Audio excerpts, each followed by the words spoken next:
Imagine a fuel that was celebrated on one side of the Atlantic and mocked on the other. In Europe, diesel was the industry's bet, the answer to energy efficiency, powering millions of cars. In the US, it was a technology that was pushed to the sidelines, tied to trucks, and remembered mostly for clumsy, unreliable vehicles. This isn't a story about two different technologies. It's about how culture, politics, and economics shaped the way we saw the very same solution. How could an engine known for being efficient and long-lasting fail so completely in the biggest car market in the world? To understand why diesel cars failed in the US, we have to go back to the 1970s. In 1973, the oil crisis hit a nation hooked on giant engines. Overnight, fuel prices skyrocketed, and saving gas went from being an afterthought to an urgent necessity. American automakers, who until then only cared about power and style, suddenly had to scramble for alternatives. And that's when diesel entered the picture. An engine that promised better efficiency, longer range, and above all, lower fuel consumption. The first to jump in was General Motors. They sold it as the beginning of a new era of efficiency. But the reality, it was a disaster. Instead of designing a proper diesel engine from scratch, which is what they should have done, they took a shortcut, and honestly a shameful one. They modified an existing 5.7L gasoline V8 to run on diesel. Here's the problem. A gasoline engine simply isn't built to handle the extreme pressures of diesel's compression ignition.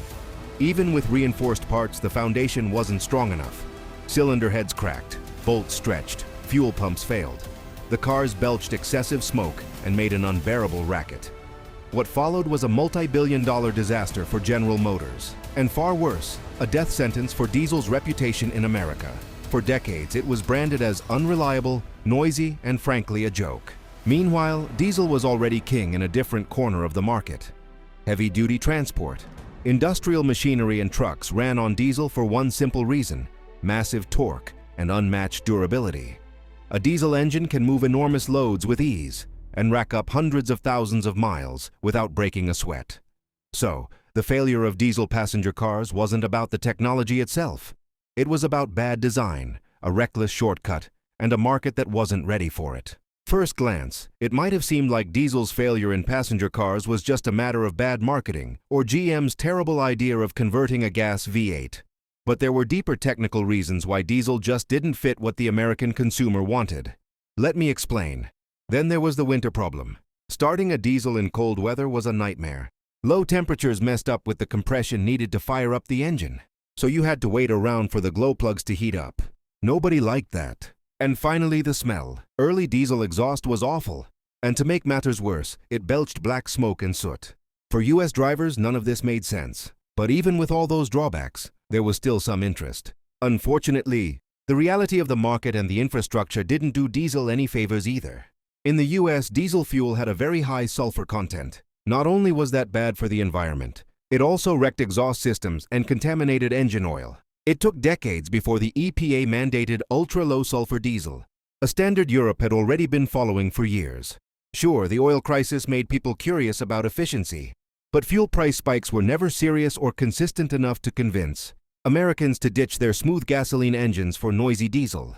Instead, Japanese automakers jumped on the opportunity by offering small, efficient gas-powered cars. For most families, just switching from a giant V8 sedan to a compact or midsize. With a 4 or 6 cylinder engine was enough to cut fuel bills. No rattling diesels required. Meanwhile, across the Atlantic, the story was very different. European drivers were far more willing to put up with diesel's noise and vibration.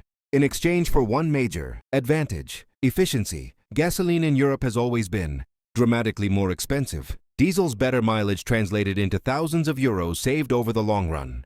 Huge for anyone driving serious distances. Cars in Europe were already smaller and efficient.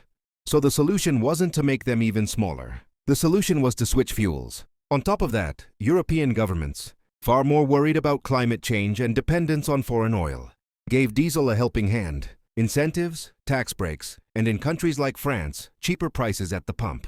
That kind of support never existed in the US. In the middle of diesel's embarrassing run in America, there was one car bold enough to defy the trend. And against all odds, it carved out a niche of its own.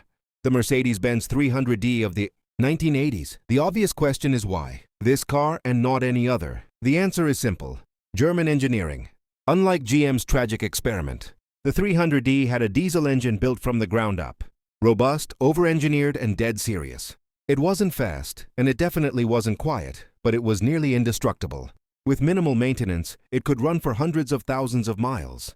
Taxi drivers loved that, and Mercedes was smart about how they sold it.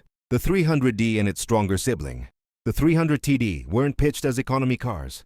They were luxury cars. The slowness of the engine wasn't a flaw. It was just part of the package, durability, and status. But let's be honest, this isolated success was never enough to erase the bad taste GM had left behind. For most American buyers, diesel was still synonymous with noise, headaches, and disappointment, music. But diesel's failure in the US wasn't just about GM's bad engineering. It was also a full-on, cultural and economic clash with America's deeply rooted gasoline, V8 obsession. In Europe, as we've already seen, the game was all about efficiency. In America, it was horsepower. Torque be damned. Fuel prices played a huge role too. In the US, diesel fuel was rarely cheaper than gasoline. Sometimes it was even more expensive. That's because of higher federal and state taxes tied to its heavy use in trucking. So for the average consumer, diesel's supposed efficiency advantage didn't translate into any real savings at the pump. And then came emissions regulations. To comply, diesel engines had to get more and more complicated, with things like particulate filters, DPFs, and selective catalytic reduction. All of that made them more expensive to build, which left buyers facing a terrible deal. Pay more upfront for a car that didn't really save them money, didn't match their idea of performance, and smelt kind of funny. Meanwhile, cheap gasoline and increasingly efficient gas engines were already doing the job just fine. In Europe, it was a completely different calculation. Higher sticker prices for diesels were offset in just a few years, thanks to lower fuel costs. For Europeans racking up big mileage, a diesel was an investment that paid for itself.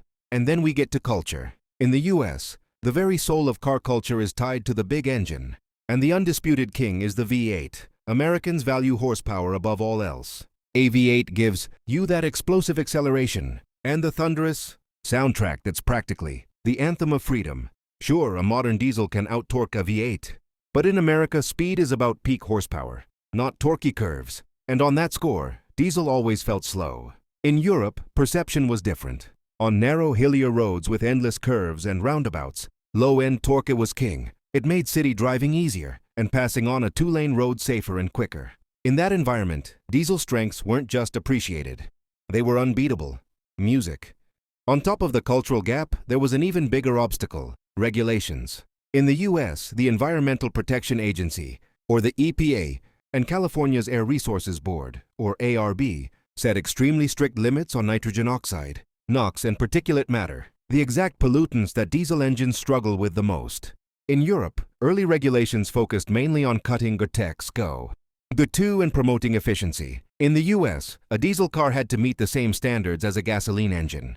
For automakers, that meant adding expensive aftertreatment systems like particulate filters and selective catalytic reduction, driving up costs and killing competitiveness. And then there was the fuel itself. American diesel had a high sulfur content that not only polluted the air, but also wrecked the very emission control systems European diesels were already using. It wasn't until 2006 that the EPA mandated ultra-low sulfur diesel, ULSD, something Europe had already adopted years earlier. By then, diesel's reputation in the US was already in ruins, and Dieselgate was looming on the horizon. After decades of stigma, diesel tried to stage a comeback in the early 2000s. The timing couldn't have been better. In Europe, it was diesel's golden age. In fact, in many EU countries, more new Volkswagen led the charge with its TDI, turbocharged direct injection technology. Cars like the Jetta and Golf delivered impressive efficiency, easily surpassing 40 mpg on the highway. They found a loyal niche among fuel economy enthusiasts, long-distance commuters, and fans of European engineering. The engines were smoother, quieter, and felt like proof that maybe, just maybe, the diesel story could be rewritten. But sales still never came close to those of gasoline cars. Other European brands like Mercedes-Benz tried as well, but they hit the same brick wall. Diesel remained more expensive than gas and wasn't consistently available at every station. And then came 2015. The year diesel's last shot at relevance went up in smoke with the Dieselgate scandal. It turned out that Volkswagen had installed cheating software in more than 11 million diesel cars worldwide. The program could detect when the car was undergoing lab tests and dialed down emissions artificially.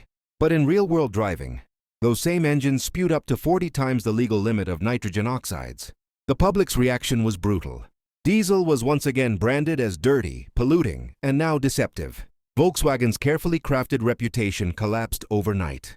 Dieselgate was the final nail in the coffin for light-duty diesels in America. In the aftermath, every manufacturer, Volkswagen, Mercedes-Benz, Audi, BMW, Chevrolet, all scrapped their diesel plans. Between the massive fines, lawsuits, and a shattered perception, the technology became far too risky and far too toxic to sell.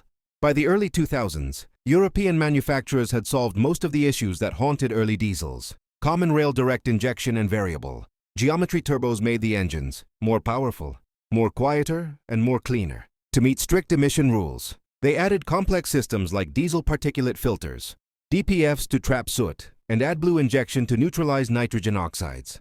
Diesel had finally caught up. The problem by then, gasoline hybrids like the Toyota Prius were already on the scene. And unlike diesel, which was expensive and mechanically complicated, the hybrid offered a much simpler, more familiar solution. It wasn't noisy. It ran on regular gas from any corner station. It didn't need strange additives. It delivered excellent efficiency in the city. And above all, it was marketed as clean, modern, and futuristic. To me, the story of diesel's failure in America is fascinating because it shows how many pieces have to fall into place for something to succeed or collapse spectacularly. So if you enjoy these kinds of stories, make sure to subscribe because we're going to keep digging into them one by one. Thanks for watching, and I'll see you in the next video.